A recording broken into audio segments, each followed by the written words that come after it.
classical music was what I was playing, and that's was the track, and the teachers I was meeting along the way and seeing were all these great pedagogues in classical music. And so I went that direction, and that's kind of how I ended up in it. I don't know that I ever really loved it. Is that really terrible to say? Like, it was a thing I did, and I liked doing it. I really did. Sure. I liked it. But, I when I started playing other genres, I was like, man, I wish I would have known about this so much sooner. Welcome to episode 143 of the Bass Shed Podcast. My name is Ryan Roberts.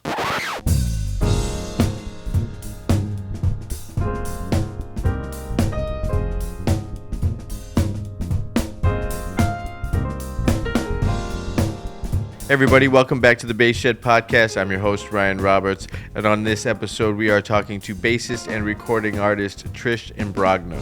Trish has such a fascinating story, right? She studied and worked as a classical bassist, and then kind of just switched and reinvented her career, studying and living and absorbing everything about bluegrass and Americana, about that whole genre, those genres of music. It's really fascinating the depth that she dove and continues to dive into really understanding and to really play this music with authenticity.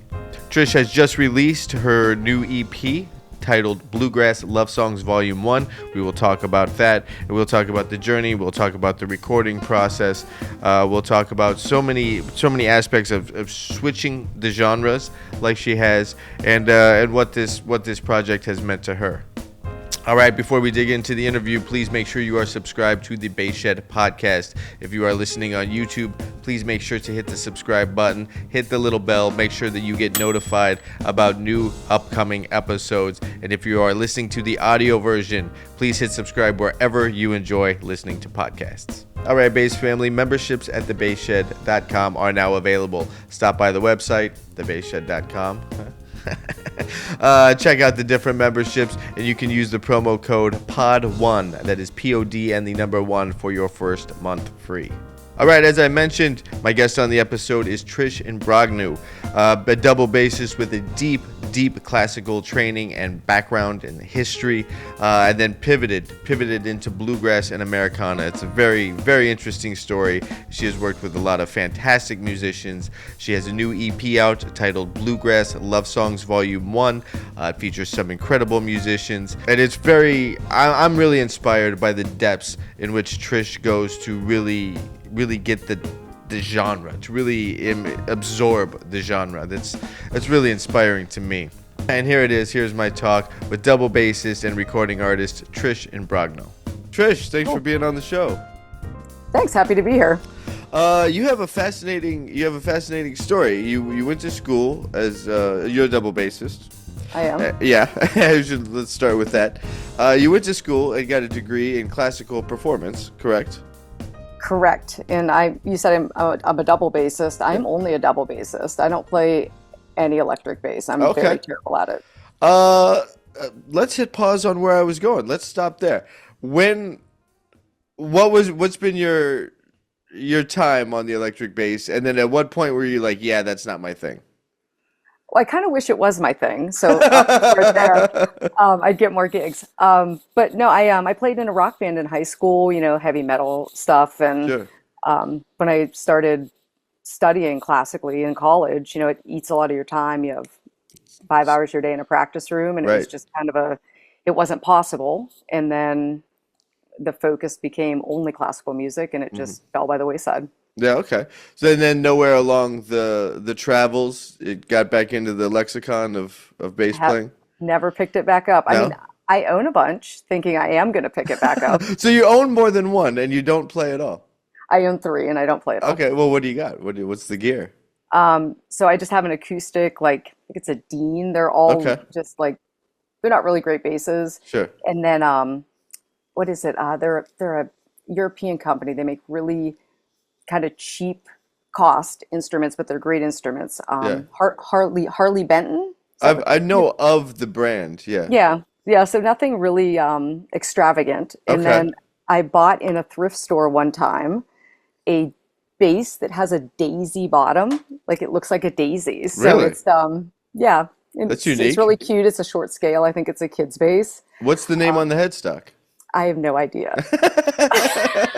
All right. I'm not a gearhead. I'll start there. I'm definitely Okay. not a gearhead. Okay. All right. So back to where we were going. You went to school as a classical major, uh, and then you finished your studies, right? You got the degree, I have a correct? degree in classical bass performance. Mm-hmm. Where did you go? Where did you get your degree from? Went to Duquesne University in Pittsburgh. Okay. It's not a conservatory. It's a private Catholic university. Down the road is Carnegie Mellon University, which is a conservatory. But I studied with the same teacher that Okay. taught at that school, Jeff Turner, who was principal bass of the Pittsburgh Symphony at the time. And Nice. great pedagogue, amazing player. Yeah, yeah, yeah. What kind of were you just going through all the normal kind of stuff, playing excerpts, going through the paint by numbers, All the technique and paint by methods? numbers. Yeah, That's it. Yep, the Simandl method, sure. the Carl Flesch scale book, Hmm. every excerpt, Beethoven 5, Beethoven 9, um, you know, you name it, if it's on the list, Right, right. it You was in the played book. through it. Yeah. Yep. And then while you're going to school, you were picking up gigs on the folk Americana scene, right? So it was actually after I graduated and like was out playing classically for many years, Okay. and I had moved and come back and was playing classically in Pittsburgh again in some regional orchestras, and then I got asked to start playing Americana music in 2008, I guess is when that started. So I was gigging classically and then also doing the Americana thing on the side. Now coming from the classical thing, which is its own beast and heavy attention given to not only the left hand but what you're doing with the bow, and now you're in music that isn't anything like you really don't need, you could technically speaking, what's required to play in Americana music is a fraction of what it takes to get through a lot of those excerpts and method books you just spoke about. As far as the left hand goes, Yeah, yeah. absolutely. Yeah, yep. What was that And shift like? I overplayed all the time. All the time. I knew where all the notes were, and man, did I want to play them. Yeah, And, especially when I was playing bluegrass, I'd go to these jams, it was the old timers in the circle, and they would just side eye me, like, yeah, what is she doing? yeah. And everybody's too nice to be like, stop it. But Right, right. you pick up the cues, along the way that like, oh, I should play a little less. So, yeah, so I eventually dialed it back, but that was definitely coming out of that. The shift was the hardest Yeah. to stay How out of the way. how'd you process that? How'd you process like because in your mind you're aware of the wide range of knowledge you have and the technique you have on the instrument. And then you're like, really? You're vibing me out because I'm playing too good? Like what was that process like for you internally? Was it first like kind of frustrated with them? Yeah, it was a little frustrating because there's a little ego involved, right? Well, Sure. like I spent all this time learning this how to do this, and Right. like I should be an elevated player against that person that's over there that can't even like form a Right. hand shape, Yeah, and you yeah, want yeah. that person to play and not me. I don't understand. Right. So it took a little while to to kick the ego out of the way and realize like I'm learning a completely different genre that I know Right. very little about. I know a lot about classical music, and I need to figure out what's going on over here. Where did you go? I mean, besides the jam sessions you mentioned, where'd you go to get informed about this? Were you reading a lot about the major personalities in the music, buying a bunch of albums? Uh, I was listening more than I was reading, hmm. and going out and seeing live music, and then locally live music, different.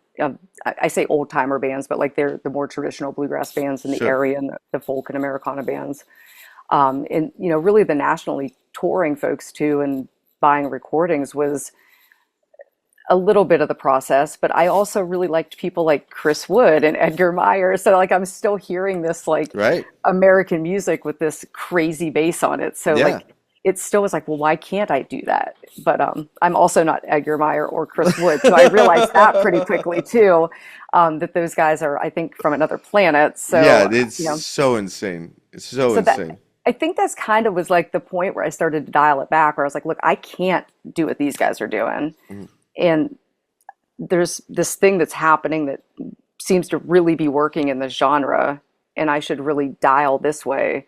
And the more I did that, the better the music sounded. So Hmm. it just took some time to get there. Right. And now, structurally on the instrument, what'd you do your setup? How'd you set up the bass different? I didn't set it up too differently. Okay. I kept the string action pretty low. I did change my strings. I put helicore hybrids on Okay. instead of, bel cantos or, whatever Sure. $500 set of strings I was playing classically. And then I ended up buying a couple more basses that Okay. weren't great basses. I mean, they're great basses, but they're plywood basses. You Right, right, never right. take them to Carnegie Hall and play them unless you're playing with Lester Flatt and Earl Scruggs at Carnegie Hall. So yeah, I definitely bought into some new instruments, and then at the time I was still playing my classical bass though. So, playing classically, switched the strings, they worked. Yeah. Um, Really, you action were was still changing your low. strings that much? No, just I flipped them. Oh, I just the one went from the time. Okay. classical. Yeah, yeah. What was it that was the allure to classical playing initially? So I think about this a lot. I thought it was the only thing I could do, Mm. and I got really good really quickly. Um, and that's relative. I was still pretty bad at the time, but I mean, I just looking back, you always think like, really? People asked me to play? When you think back on your career and different times in your journey. right. Well, I didn't start till middle school on the bass, so it was Okay. going actually middle school into high school, Okay. and I happened to take these summer lessons with the orchestral director of my high school, and she's a violinist, so I'm holding my bow like this, and Right. she has me playing around the bass. But the book she gave me, which was one of just a high school method book, I played through the entire book in the first week Oh, wow. of lessons, and Okay. she was like, "Well, what else do you play? You play violin or something?" And I was like, "No, Yeah. I don't. This is my first string instrument." So I progressed fast enough that I started to get into some complicated music pretty early. Okay. And then I was like, oh, maybe this is something I can do. I Right. was going to be a physical therapist. Like I was accepted to college into a physical therapy program. And then I started to get into like state orchestra and regional orchestra and these, bigger things. And I was like, I think I'm going to make a right turn and go into music. And my parents almost died. Um, Yeah, right, I right. still think they are wondering how I'm not homeless. But they were super worried, but they let me go and do it. And Mhm. but classical music was what I was playing, and that's was the track, and the teachers I was meeting along the way and seeing were all these great pedagogues in classical music. And so I went that direction, and that's kind of how I ended up in it. Um, I don't know that I ever really loved it. Is that really terrible to say? Like it was a thing I did, and I liked doing it. I really did. I Sure. liked, but when I started playing other genres, I was like, man, I wish I would have known about this so much sooner. Right. Was that kind of a major crossroads to come to? Like, I should love this. I've spent a bunch of time and money and personal investment into this thing, like, but I don't love it. Like, Yeah, it was really a point where I was like, did I make a mistake doing this? yeah. But and I think about that a lot is if I wouldn't have found, this a new genre to move into and actually liked it and dived in, would I still be playing classically? Would I be miserable? Like what would be going on in that world? Would I have hung it up completely and just Right. not done it anymore? Because there's so many players I know that just don't play anymore classically. They've sold their basses, they go on and get a career as a lawyer or whatever, and they're just like, Sure. I'm done. So Sure.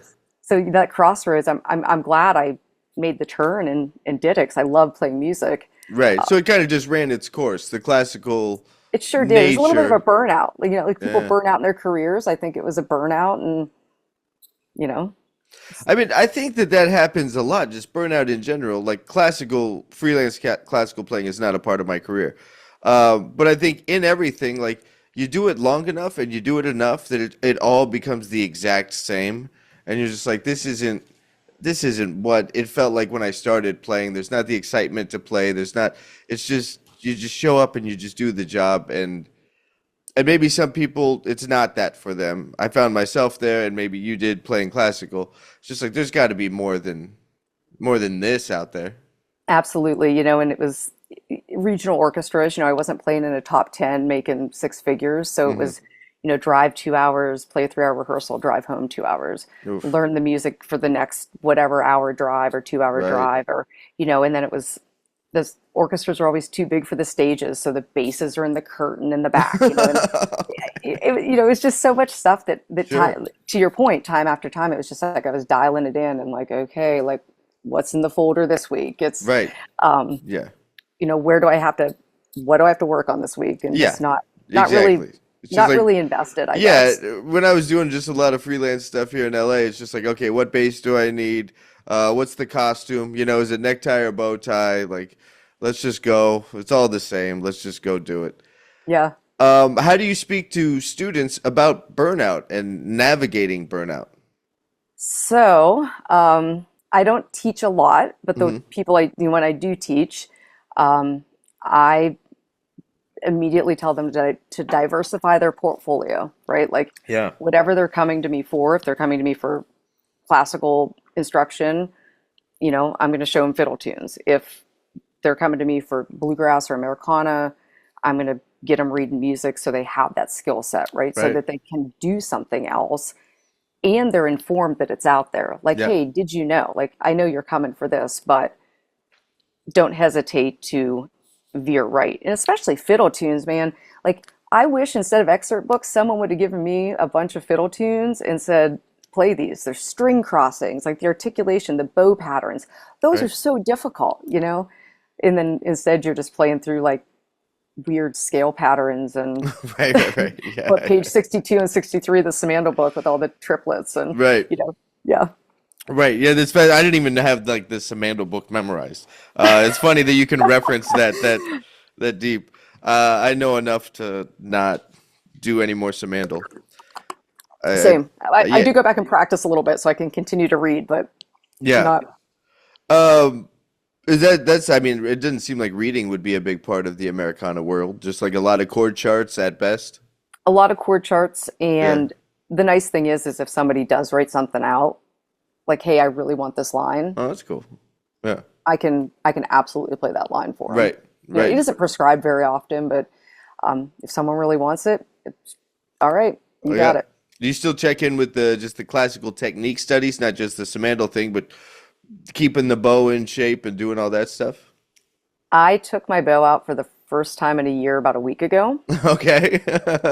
but to your point, to check in, I was like, man, I got to do this. Like, Yeah, yeah. you start to lose the dexterity, and yeah, it became pretty obvious that I was Yeah. rusty. I was rusty. 'Cause you do it for 25, 30 years. You're like, I got this. I can pick it up anytime, Sure.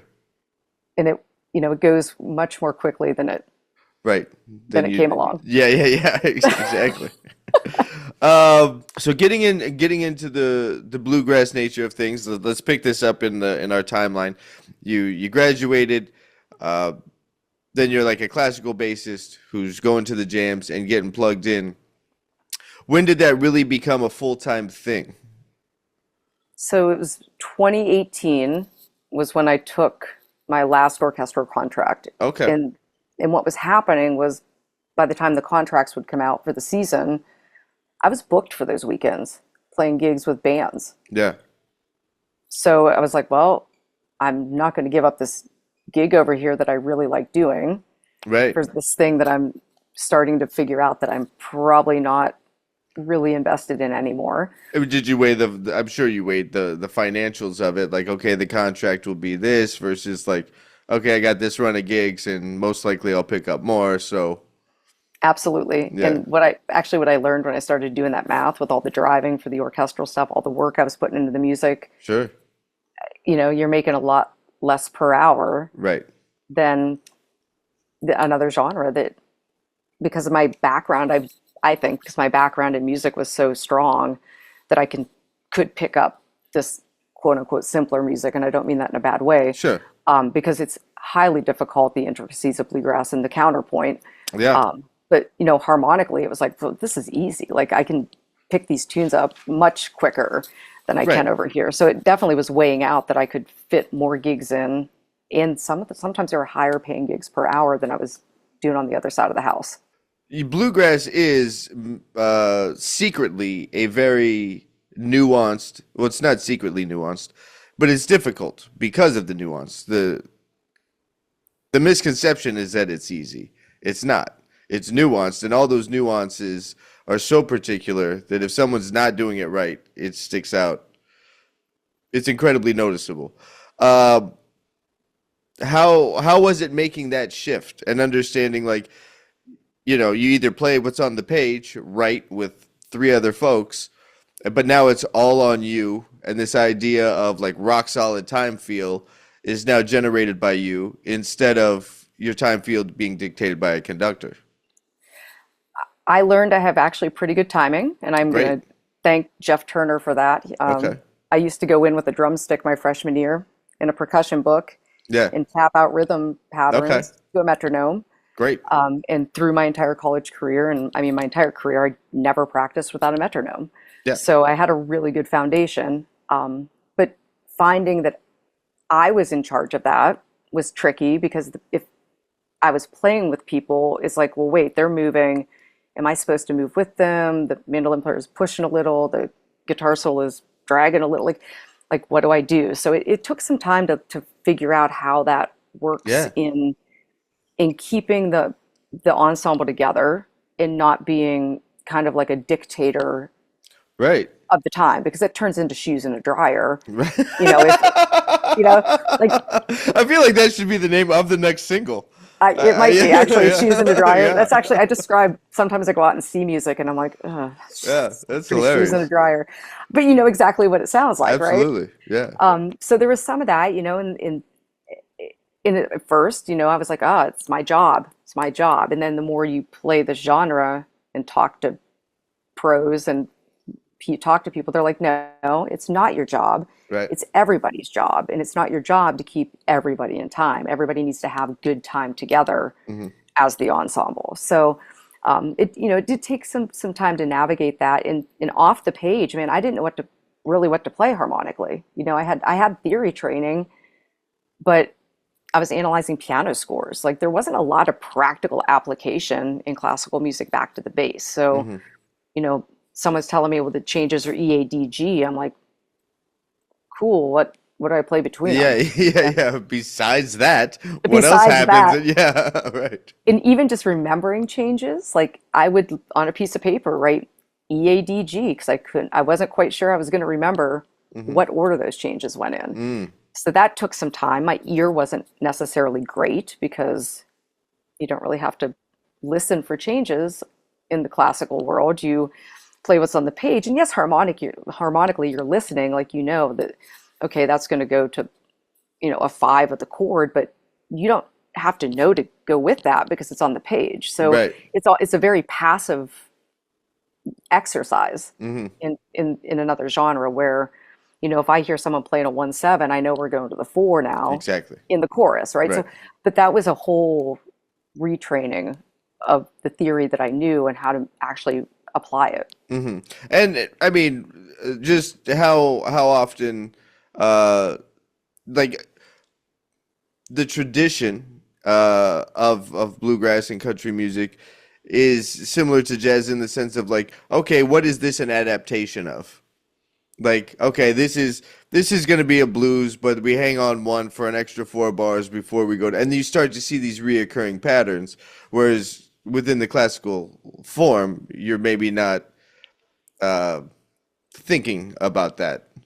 Right. I mean, like you have the recapitulation, like in a Right. symphony, and I mean, you have those types of things, but again, Yeah. does it really Right, matter? right, right. Like, if you don't know that's where you're going because you have to go there anyway, it's Right. like it's dictated to you. Yeah, yeah. The analysis is kind of on the back end if you choose to look behind the curtain, versus you just have to know it otherwise when you're playing these tunes. And did it cause you to just go back and, I don't want to say understand the blues, but get into a lot of that form and that tradition when I'm, learning bluegrass? yep, I'm still doing it. Like I'm still, I feel like my theory is still slow compared to other people, right? Like I think it's good. I don't think it's bad, but like, there are people whose ears are like, oh, there's like, they can Yeah. chart something so fast, and I'm still sitting, it takes me a little time to do that. But just listening and hearing those changes and plunking around on the instrument helped there. And then listening to those genres over and over. And I still take some lessons, like I just took some lessons last week with Mark Schatz.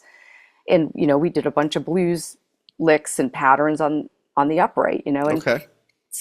having that connection to somebody and seeing it and kinesthetically doing it now it's stuck. So it's really easy once you're doing it to do it, Right. but sometimes it takes, I think it's my classical brain maybe, it takes someone really being like, here's how you do it. And I'm like, oh, here's how I did it. I've been doing that, but I didn't really know that's what I was doing. And now that I know, it's really an application forward now. Right. How does your mind process music? Does it process, well, not just music, but maybe the world in a more structured way? Was that easy to connect with classical music because of the structure?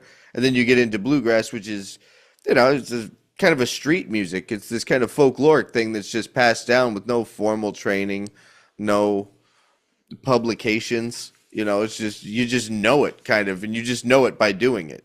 Well, It's I more mean, experience based than yeah, academic, I how guess. most bass players' minds work is 1-5.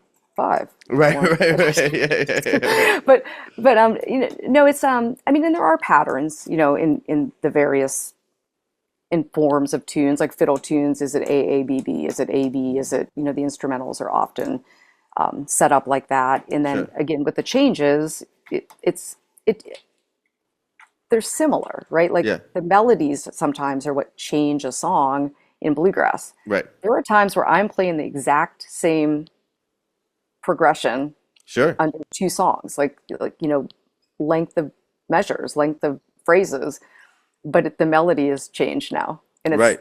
exactly the same thing. So, but the nuances in that, back to the nuances of bluegrass, are what you have to listen for and start to learn. And there are people that are born with a banjo in their hand. These Yeah. kids start playing when they're 6 and 7 years old, and that is totally like internalized in them. They've grown up around it. They've been playing it. They love it. They just often don't know anything but that. Right. And here I come like, turning it and like, oh, that 8-year-old kid's like crushing me over there. But Right. but again, through just doing it and sitting down, analyzing it, writing it out. I like to write things out. I Okay. have to hear it, see it, do it. I have to really you know, learn in all three capacities Sure. for it to really stick. Yeah. So, being out playing is invaluable. Mhm. Stepping in it. If I make a mistake once, I don't make it again. Right, right. Like Right. especially in a setting where it matters. Yeah. Yeah. I mean, So, it's there's not a lot to hide behind, right. you And I know. think that's part of it. Like nobody comes into it perfect. And I've stepped in it more than once, and Sure. I can recover and come back out of it. But again, that's the learning moment, right? Hmm. Like I can do it in my house all I want or behind a camera all I want, but until I'm in the moment and my nerves are up and I'm playing with really great players and I'm like, oh my God, don't play the five. Oh, I just played the five. Yeah. Oops. Yeah. So You mentioned playing, multiple tunes that could be the exact same form and changes. How do you personally stay engaged without, in the music, without kind of checking out? Like, oh, here we go. Like, let me yeah, get through this 12 it, bars or whatever it yep. might be. And I see people like that in Sure. my genre, right? But to the point of like me in a classical music, I think Right. they've just done it so long and they're just like, oh, here's that lick again. Here's that lick again. But I think it's still so new to me, and I know I have so much to learn. You know what I Hmm. mean? I'm not dialed in. I'm not cashing it in every time I'm coming. Like every time I approach the music, I'm like, okay, this is the tune, the kicks, like I'm still thinking through it. It's internalized and I know it, but it's not something I can just show up and do. So I think that's what keeps me really in interested in a simple form, is that Okay. it's, and honestly knowing like exactly those nuances, right? Like am I playing on a little on the front of the beat of this tune, or am I laying back? Is it a little swung? Is it who's going to push, who's going to pull?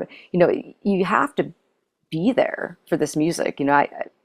Me personally, I guess maybe down the road I can tune it out and just do it, but I still am really like diving in, and I feel like I'm ankle deep in this genre right now. Okay. I got a long way to go to get to some of the great players that are out there. So what do you think are the topics or characteristics of the music or within the genre and characteristics of your playing that you think you need to get a better handle on to get more into it? Like what would that be for you?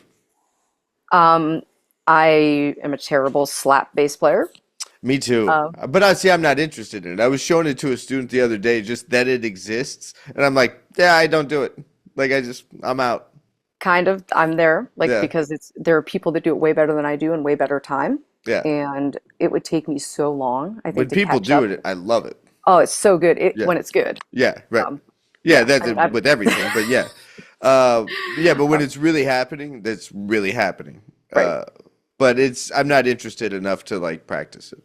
Same. Yeah.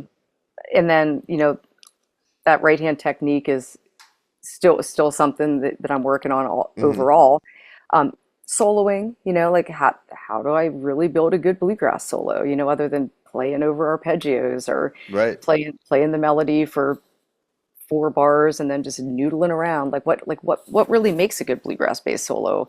And listening to different people and figuring out how to build those. And I usually do this when someone points at me, I'm still Yeah, you just not deny. not really comfortable yet. Like I'm like until everybody stops playing and I have to take the break. Yeah. But that's I'm just kind of like, it's really not my job. You're all supposed to be floating on me. Like you guys Okay. do that. If Yeah. if I have to take a solo where it's in like the original arrangement of the tune, all right, I'll do it. But Not a lot of out of my interest comfort zone. to bring the bow into that and do some arco solos. Yeah, I did for a while. I actually when I got a Shen plywood bass in Okay. 2018. This got my first like good plywood bass. And Okay. the luthier I work with, who's outside of Pittsburgh, he works on mostly classical basses. And so he said, how do you want it set up? Do you want it set up, like your orchestra bass? And I was like, well, here's what I'm going to do with it. No. I'm going to learn fiddle tunes with the bow. That was Great. my whole goal was going in. I was going to learn fiddle tunes with the bow. So he set it up, pretty low action, and and then I learned about 3 fiddle tunes with my bow, Okay. and then I was like, I need to work on my pizzicato. Like, it was just one of those things where I was like, okay, I think I need to keep working on the stuff I'm not good at. So, Right. so that was my foray into it, and then it wasn't really in demand. Mhm. Like the folks I'm playing with aren't like, oh, take your bow out and do a break. And Sure. so I just haven't done it in a little while. I And also then, think other people don't know to think of it or request it. Like they don't think it's an option for whatever reason. Like Bo sticks in classical world and Bo doesn't come into this world. So they don't even think about it to inquire. I feel like it's been creeping in a Yeah. little more. You get these players that are coming from like conservatory trained or jazz backgrounds, and there's a lot more bow in the bass Hmm. in music, Americana music now than I think there Sure. ever was. Yeah. And for a while, it was a novelty, right? Like if you could play a solo on your bow, like it was like, whoa, like, Right. and now it's kind of like one of those things where it's like, oh, you have training, you probably could Yeah, play yeah, a you solo could on probably the bow. do it. We'll be back right after this.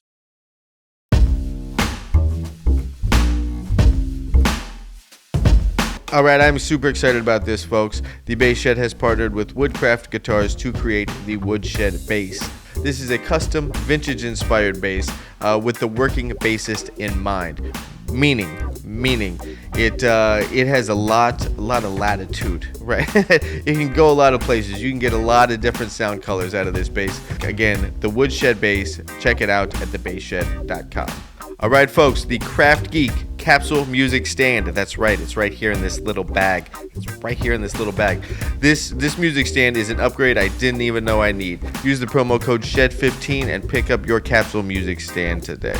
lemurmusic.com. lemurmusic.com. Everything you need for the double bass can be found at lemurmusic.com. Bows, books, rosin, practice accessories, practice resources, sheet music, whatever it is you need for the double bass, lemurmusic.com. Use the promo code TheBassShed, all one word, for 10% off. Excellent, sir. Before we talk about your latest single, which I do want to talk about, one more thing just between that I'm interested in with the crossover from classical that you referenced a second ago was talking about feels and am I playing on top or, how much, to what degree does this swing? What was your process to start to deal with those elements of the music and those elements of playing bass? I think going into it, I didn't know what it like that I was supposed to even be aware of it. Right? Like, again, coming off a conductor, you just kind of play with the person you're playing with. And then it became, everything was just center of the beat, right? Okay, well, here I am. I'm the metronome. I'm keeping the center of the beat. Right. And then it turned into, I need to ask people, how they, how do we want this to feel, right? Because again, it's not about me. Yeah. And center of the beat feels awful. You're like in a lot of genres of music, like if it's like an R&B pocket thing and you're playing it down the middle, like no, that's uncomfortable. It needs to lay back more. If it's a swing thing, like middle of the beat feels like you're dragging. Right, and there's in bluegrass there are tunes where it lays a little on the back of the beat. It isn't always on the front of the beat, so it's just a matter of understanding how the ensemble you're playing with wants to do that tune. Is it straight ahead drive, front of the beat? You want a little swing? You want to, what's the feel you guys want? Because honestly, if the bass isn't doing it, to your point, center of the beat, it's not happening. Everybody else can be swinging that tune, and if you're not, it's just gonna stink. So do you verbally shoes in the dryer? Do you there it is. Do you verbally ask the questions? Or you kind of just rely on whatever the melody is doing, not as far as on top or behind, because usually the melody is going to be behind to kind of lay back on what everybody else is doing, but specifically referring to the sense of swing. If it's people I play with a lot, I listen because I know how they play. I know what they're going to do. I know how they're probably going to approach that tune. And if they don't within the first, 45 seconds, I know I'm like, oh, okay, we're doing it this way this time. Right. But if I get into a group, I'm actually playing a gig this weekend with people I don't normally play with. Okay. No rehearsals. We're just going to go cold into this thing. I'm probably going to be like, how are we doing this? Give me an idea of how you guys approach these tunes. Is there anything I need to know that isn't pretty standard to a recording? So, that's, to me, I think is important just to have that communication up front if you're not in that ensemble all the time. Right. Let's talk about the new single you just released. The single is titled "Think of What You've Done." You wrote the lyrics and the music for this, correct? I didn't write any of it. Nope, it's a traditional bluegrass song. Okay. I did not know that. Yep. Who was the first recording? Oh boy, I'm gonna get it wrong. So it's a Carter Stanley wrote it. Okay. From the Stanley Brothers, and I think it was recorded in 1946. Was the first recording from the Stanley Brothers, and anybody can comment on this and tell me I'm wrong. It's 1940 something. I think it's 46. So it's really like a quintessential bluegrass standard. Okay. And it kind of fits the theme of Bluegrass Love Songs. Okay, it shows how much I know about bluegrass repertoire, by the way. I don't know the standards in that in that style. What was the impetus to do this song specifically? So, and I decided I was going to record. And I decided I was going to record because my discography is pretty long. But if you search my name, you can't find me because none of it is mine. Right. And I was like, I think it's time to just put something out that is under my own name. Sure. And for years, I've just sung these what I call bluegrass love songs, right? Which means you get dumped, you get murdered and tossed in a river. You get, I mean, it's like, it's Hold on, like is all there a this. song about being murdered and dumped in a river? Oh, the banks of the Ohio. Actually, there's a lot of songs about that in bluegrass. Really? Oh, yes. It is dark and beautiful melodies, What river are they dark referring to? lyrics. Like the Mississippi or something? Like where's all The these? banks of the Ohio River. Oh, I okay. asked my love to take a walk. That's how they always start. They go for a walk and they end up, Wow. yeah. So, Jeez. so it's It's it's a a little true bit of a, crime documentary written all over it, right? yeah. It's like it is true crime. Yeah. Usually they, at the end there's, some retribution from the law of some kind. But Oh, um, okay. but but I've just, I've always found those songs fascinating because the melodies are lovely. They sound like love songs, and then you Well, start it's to all listen fun to and the games words. until you're dead and dumped in a river, you know? Right, but you start to listen to the lyrics, you're like, oh, Yeah, oh, this is not the song I thought it was. So, right. so when I was like, well, what am I going to put together on this recording? I was like, well, how about Bluegrass Love Songs? And I always say that volume one is where everybody stays alive. Like they're just Yeah, they're yeah, just yeah, the yeah. lost love. They're the getting Yeah, dumped, whatever, sure. getting cheated on, all those ones. It's the volume two Yeah, are the real that's dark ones. So that's where it um goes south. yeah, so the volume one, and then I thought this really set the tone. Like it's darling, think of what you done. Like, is it true that I've lost you? I'm not the only one. Like it's kind of a really basic like lost love breakup song. Right. So, it was kind of, I thought it was a good one to come out of the gate with. In its own known standard, and it's a good drive and has a good feel. It does. It does. It's a very nice recording. To talk a little bit more about the tune, I don't know about this, but is the weight of the topics you just mentioned about murder and apparently dumping them in rivers, everything's a mafia hit in bluegrass music. Uh, is Yeah, that like kind of, yeah. is that because I know so much of this music fundamentally was based around spirituals. Is that to counterbalance that at some point when the music went quote unquote secular, it just now we're dumping bodies in rivers? I don't know that it was a necessarily a response. Okay, These a lot of these songs are just really, I think, storylines that have sure. been the truth. Like three chords That's and the even truth is darker. what. Well, yeah, I don't know about the actual murder ones, but Yeah, the getting dumped, the getting cheated on. Like sure, I feel like there's some truth to some of these, or of course. storylines, or something that's happened to somebody that where these songs came from. Yeah, strong personal narrative involved. Correct, and that's a Yeah. lot of bluegrass actually. Bill Monroe wrote about his home place, and he literally that was his home place. Like a Mm, lot of the um, what you see in a bluegrass song visually, if you're doing that with the lyrics, sure. is real. Right. Um, so I don't know if it was a true counterbalance to, Okay. all of the church and Right. gospel Right. bluegrass or The not. the quote unquote sacred foundations of all that stuff. Right. Okay. Because there's still a lot of that in bluegrass too. Sure. Sure. I don't know that the balance is, I think it's still probably weighted even more to The the sacred gospel side. spiritual side. Yeah. Yeah. Yeah. There's a couple records that I like that are in that vein.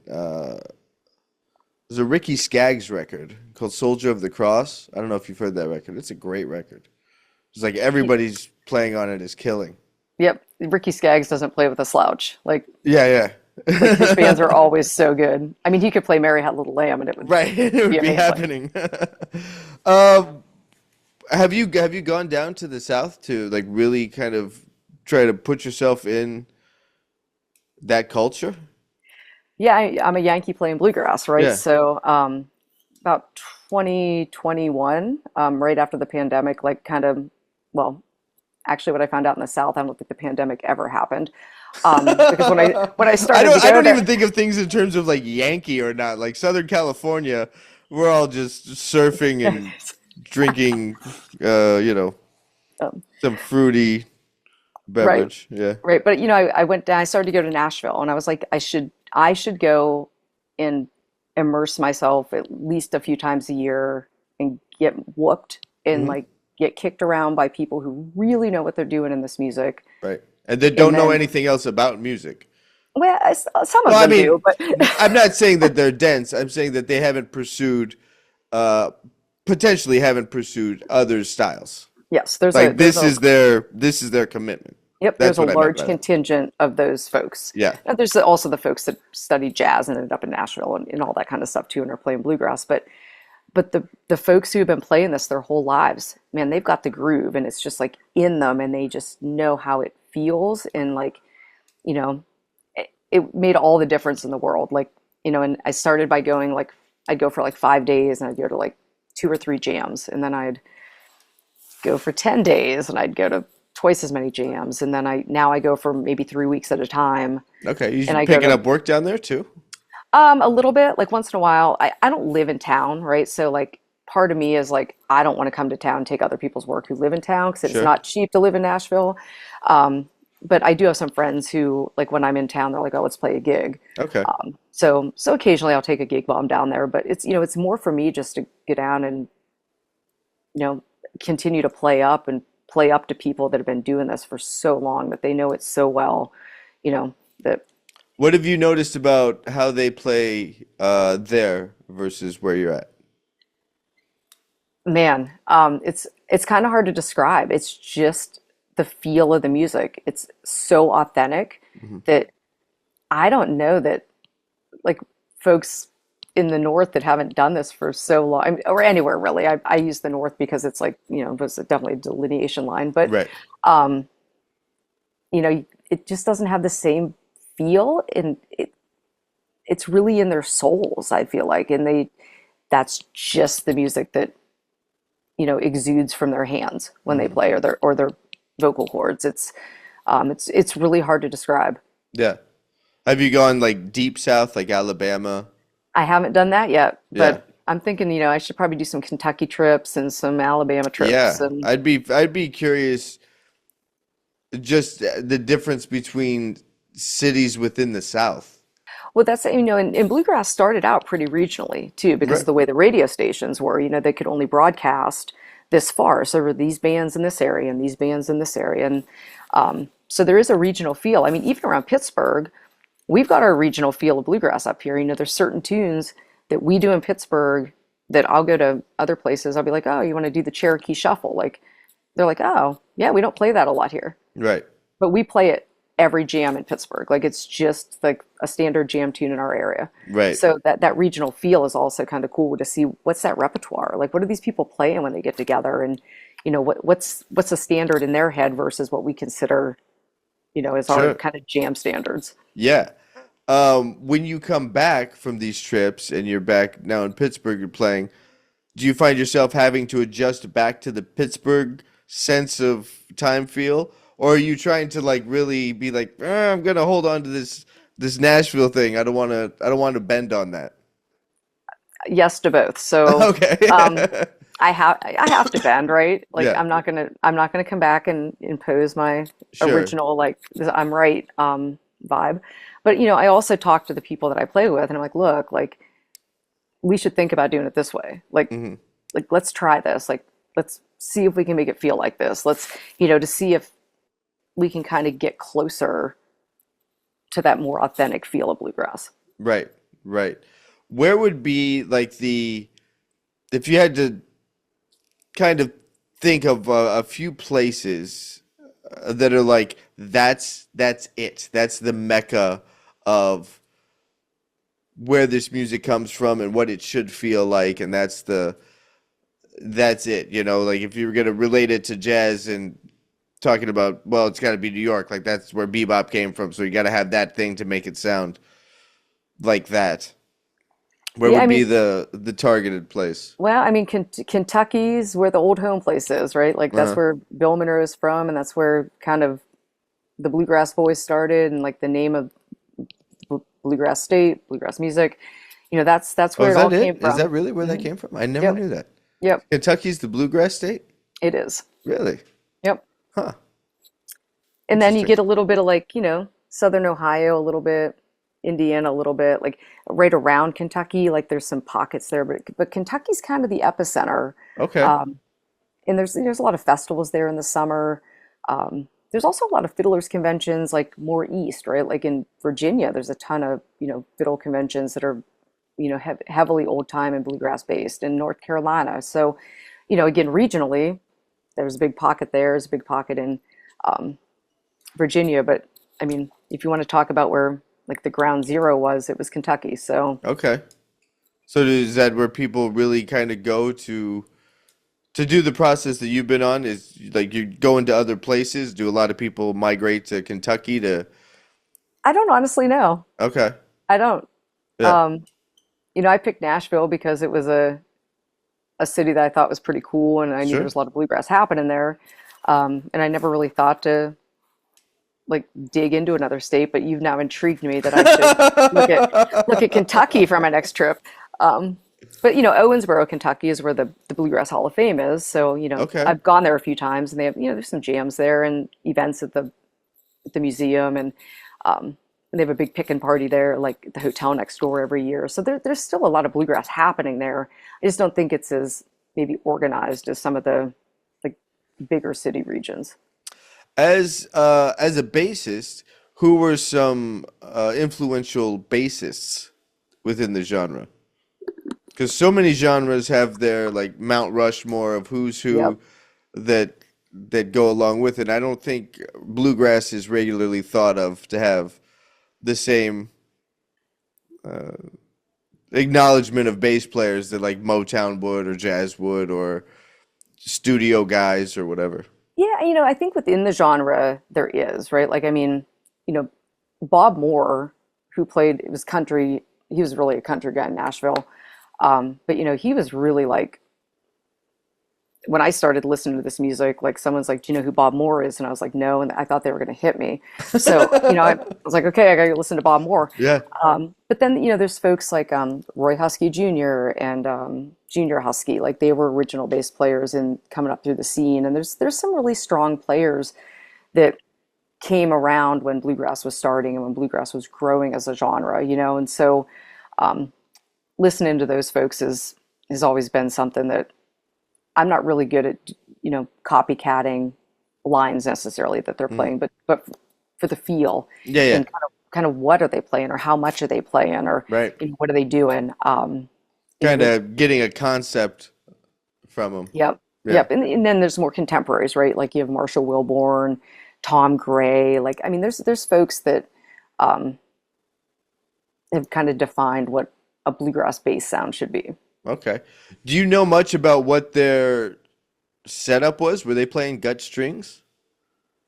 I Oh, actually should good know, or if question. I did know, I don't remember when, steel strings and when they started rapping them. I probably knew at one point, but I can't recall it right now. Yeah, I don't know if anybody played solely guts like Yeah. but a lot of bass players, and I don't know if they still do this. They'll play steel strings on E and A. two and Yeah. gut strings on two or gut strings on one and steel strings on three. Yeah. Um, but I think by the time these guys were all like when bluegrass was happening, I think steel strings were a thing. Okay. Again, I'm not a gearhead, so I don't Right. even know when steel strings were invented. I should probably know that too. I'm more interested in Um, history than I am gear, so I would look that up yeah, just for the historical thing. Uh, and then how popular are flatbacks? Because I feel like a flatback is just going to project more. I don't know. Yeah. Like, well, K basses were the big thing in Right. early Americana music, and that was because people were going into places like Kentucky and saying, "Oh, look at that nice German bass you have. Look at the shiny new K you can have for Right. trade your basses." Yeah. So K's kind of infiltrated the sound of bluegrass. Hmm. But before that was coming around, a lot of these guys were playing old German basses Yeah. and It's things whatever they that could were kind of get their whatever they could hands get their on. hands on. So I'm sure there were a bunch of flatbacks in that music. Right. Right. It just seems to me like that. Have you experimented with playing a flatback and how it might project more or I cut in haven't. a mix? I have not. No. No, mostly just, if I'm recording, am I using the plywood bass or am I using the good bass, right? Like the carved Right. bass. Yeah, I did want to talk to you about that recording. What your recording process in relation to the single? What was your signal chain? What was your process to record? So we tracked banjo, guitar, and bass together, mostly because of the proximity of the musicians. You know, 2 of them were in Nashville, and 3 of them were pretty close to Winchester, Virginia, where we recorded. Okay. So we had DC, and then Dee Dee's in DC, Murphy's in Winchester, and Murphy's son Christopher's who engineered it. So we actually recorded. Murphy has a studio in her house, so we recorded there with the 3 of us doing the core tracking. Okay. And then Becky Bowler, who's in Nashville, and Rainey Mackey, who's in Nashville, both tracked separately in Nashville. And then we, laid their parts on top. Okay. Oh, and what'd you have on the bass? What was the mic setup? What was the mic setup? So I was gonna run pickup and mic, and we experimented with some mics and the pickup and everything. And Christopher was like, let's do a mic. I don't know what mic we used. Yeah. I should probably know that too. Yeah. But we didn't mix signals. We didn't mix like a straight line out of the. Okay. It was all mic. Yeah. I feel like that's a different sound. I mean, when recording the upright, I'm sure everybody has. I mean, I've had people like mic the fingerboard up by half in first position to get the hand sound there. They're throwing another mic on my right hand. I got a 57 like wrapped in a paper towel in the tailpiece. The pickups go. It's all these mics going to try to figure out how to capture the sound of this instrument. And I feel like they could just take a mic about 1.5 feet out from your F hole and that's really the bass standard. sounds like. yeah, exactly. I one time had someone, I got to tell this story. Like, it was a really expensive mic. It was like this little pencil mic about this long. Okay. And they suspended it inside of my center bridge hole with rubber bands. Now, I know that they make mic pickups like that. Which one is it? I think, if I remember correctly, there's a bass pickup mic that is suspended between the 2 feet of the bridge. I think it's called Troll. But that's how you set it up. You just suspend it. Well, I've never hung played this it, mic, but yeah. and then he told me how much it was worth, and I was like, "Are you sure you want to hang on my bass?" Yeah, you're right. You sure you want to do that? What if one of those rubber bands fails, and then every time I moved, it would move, and I was like, "I don't know how this is actually how much faith you have in a rubber band." Correct. To hang whatever thousands of dollars worth of recording equipment and me on top of it. So I was more worried about that. What bass did you play? Did you play the Shen? No, I played my orchestral bass, which is a Romano Solano. Okay. 1994 Panormo copy of Jeff Turner's bass. Okay. So it's a big fat Italian sound and real meaty low end. Okay. Balanced high end. And I really struggled about which bass I was going to take, but I was like, I really like playing that bass when I'm nervous because the neck's a little narrower. Okay, yeah. So when my nerves are high, like which I knew going into this recording, I was going to be like a little on edge, and so I was like, I'm going to play the bass that's really easy for me to play, like even when I'm like a little tense. So, it worked. I think it sounds great on the recording. Christopher did a really good job of grabbing the sound and not making it too big either, because that's a lot of the struggle sometimes with that bass is it's really resonant and it's really full. So like cutting some of that out like is a little tricky sometimes. Okay. Why the nerves? The women I was recording with are like some legends in bluegrass, like really legendary players. So, I wanted to work with all women. And then I was like, well, I'm just going to call these people that I really admire and see if they'll do this recording with me. And they all said yes. And then I was like, uh-oh. You were supposed to say yes. Now I'm really nervous. About making the call. I didn't really want to go through it. Right. Now I'm really nervous. Yeah. But like after a couple of like the first couple of takes, like it was cool. Like, it's just like, again, like that feel, they've been playing bluegrass like as long as I've almost been alive, you know what I mean? Like they've been playing, they're just legendary players and playing with Tony Trischka, and like Murphy wrote a book about women in bluegrass. She developed a whole way to teach the banjo. Becky Bowler was the first woman to win the IBMA Fiddle of the Year award. Wow. It's like, what year was that? Oh man, I don't know. Okay. It wasn't that long ago. Like recent history. Recent history. Okay, Yeah. that's cool. It's a really male dominated genre. So, I feel like most are. yeah, Yeah, I in mean, music, yeah, yeah, I mean, even classical, I can't think of too many that aren't. right? You know.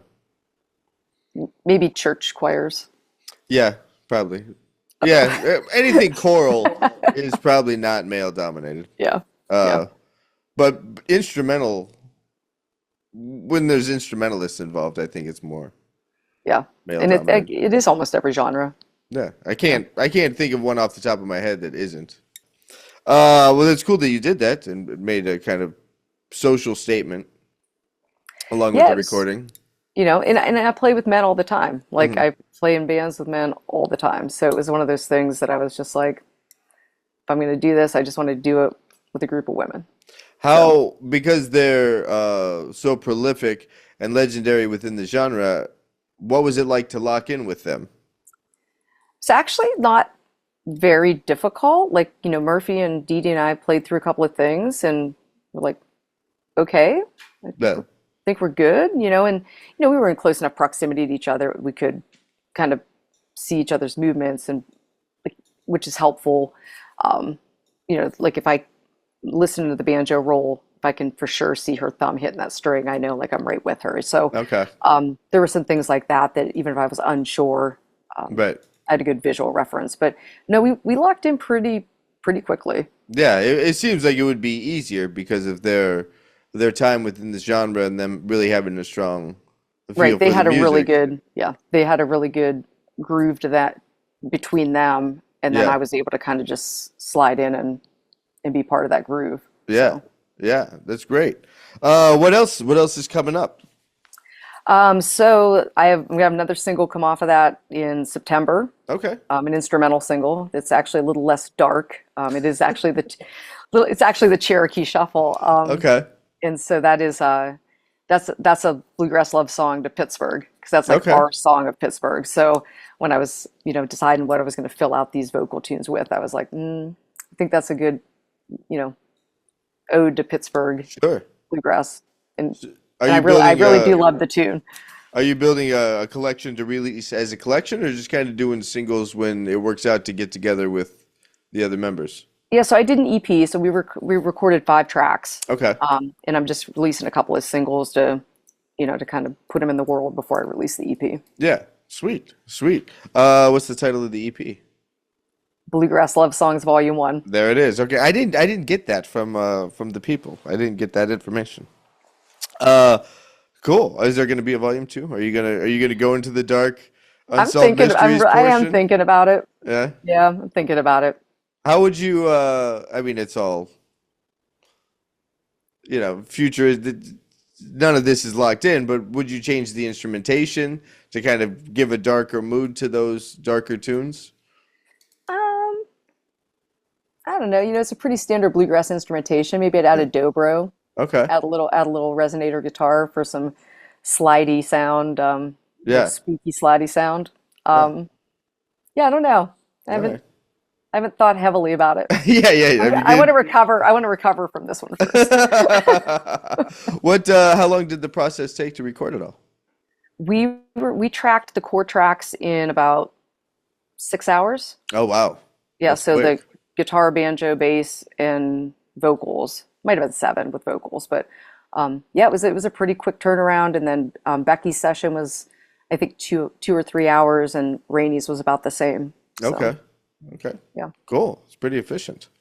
Pretty efficient. yeah. I don't like doing 20 and 30 takes. Like if we're not hitting it in like three or Yeah. four takes, like we probably shouldn't be doing it. Have you found for yourself, like, does it take you a minute in the studio to kind of get settled and then like get into the feel of it? Or does it like, yeah, usually the first take's the best because you're kind of, there's an excitement to the first take that it won't be in the other ones. It depends on the situation. Like if Hmm. it's someone says, "Hey, I want you to record this track or these tracks," and they send me, their scratch tracks, and I've really worked on them. Yeah. It's usually, I usually like the first take the best, unless I've space cadetted out and like, like, oh, whoops, I played a 4 instead of a 5 or whatever, right? Right. So, but there's this energy about it, and I'm not like I'm not in my head about it yet. Right. I feel like the more takes go on, the more I'm in my head about like, oh, was that note in tune?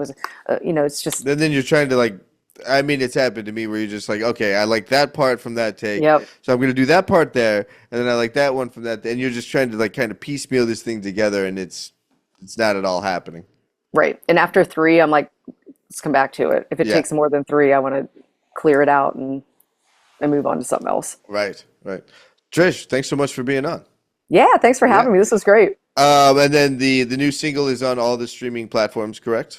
Yep, everywhere you stream music. Okay, cool. YouTube, is there a YouTube channel involved? There is a YouTube music channel, Okay. and I haven't connected it yet to my page because Okay. it just came out Friday. So Right. All right, cool. Great. All the links will be up in the show notes. And thanks again. Thanks again for being on. great, thanks for having me. Yeah.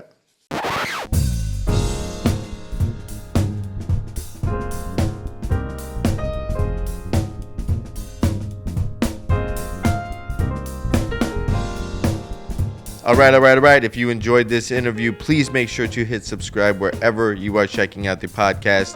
On YouTube, hit subscribe, hit the little bell, get notified about new upcoming episodes. And if you are listening to the audio version, please subscribe wherever you enjoy listening to podcasts. All right, big thanks to Trish for joining me on the podcast, and make sure to check out her new single on the upcoming EP, Bluegrass Love Songs Volume 1. Can we rewind a second? Can we rewind and just talk about the amount of tunes that are written about dumping bodies in rivers? Huh? Like that's is there a hotline we need to call? Is there some kind of like bluegrass awareness hotline? I love how much Trish is really putting herself into the genre to truly absorb it, and what a big culture shock that must have been, from going from the classical training into bluegrass music and Americana music and things that are very, very different, but still require the same level of precision and attention to detail. It was fantastic having Trish on the episode, and please make sure to check out her recordings. All the links to those are in the show notes, so check that out. Subscribe to what she's doing. Make sure you get notified about her new and upcoming releases for this EP and other projects she has going on. That's about all I got for this one, folks. That's about all I got. I'll catch you on the next one in a minute.